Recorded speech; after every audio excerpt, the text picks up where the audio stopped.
Hi there, I'm Marie Getz with Long Realty in Tucson, Arizona. This is Nathania Cheney, my go-to girl for loans, and she's one of the best lenders in town, loan officers in town, works for Prosperity Mortgage.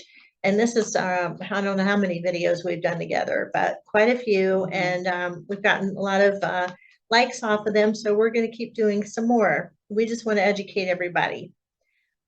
Today's topic is going to be how the market has gone back to kind of normal. I would like to say that use the word normal in 2019. And we still had an inventory shortage, but you didn't have 20 buyers outbidding each other on the same property. And so we've gone back to that. A few months ago, there was still the frenzy going on. Now everything is kind of normalized. So as a buyer, that's good for you.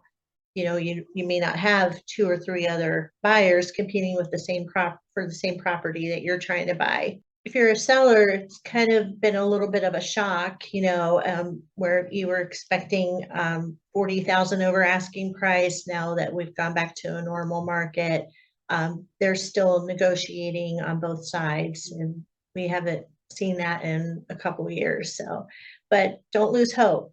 In lieu of lowering your sales price, there is an option called seller contributions, where you can actually help a buyer pay down their interest rate.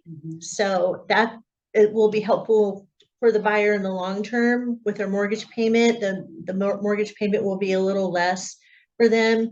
If you just lower the price of the home $5,000 or $10,000, that's not going to help the buyer in the long run, and it won't help you, of course. And Nathaniel will go over all the details of this.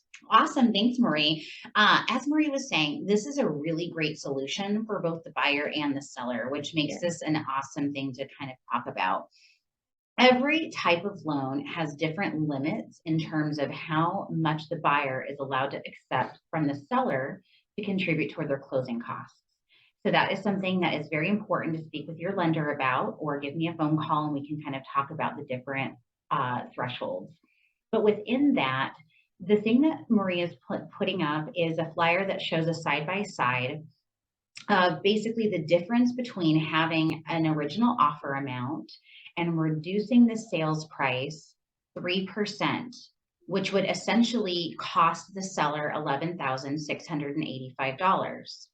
Well, it only saves the buyer $62 a month, and it costs the seller $11,685.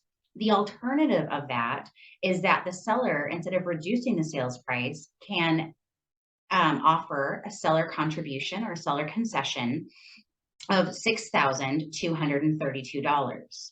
So it's about $5,000 less than what they would have done if they reduced the sales price. But guess what? Instead of saving the buyer $62, the buyer is going to use that money to buy down their interest rate, and now they can save $155 a month.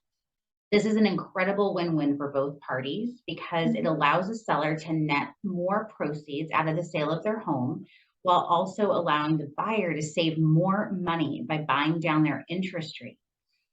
So there's a lot of solutions. And as we were talking about this morning, we are a solution-based team.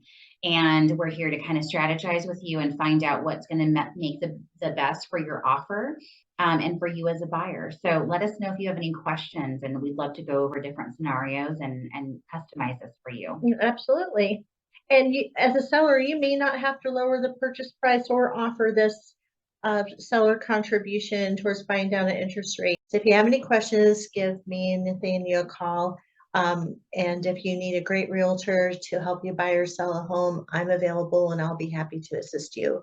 So look forward to hearing from you. Thanks a lot. I see you again soon. Bye-bye.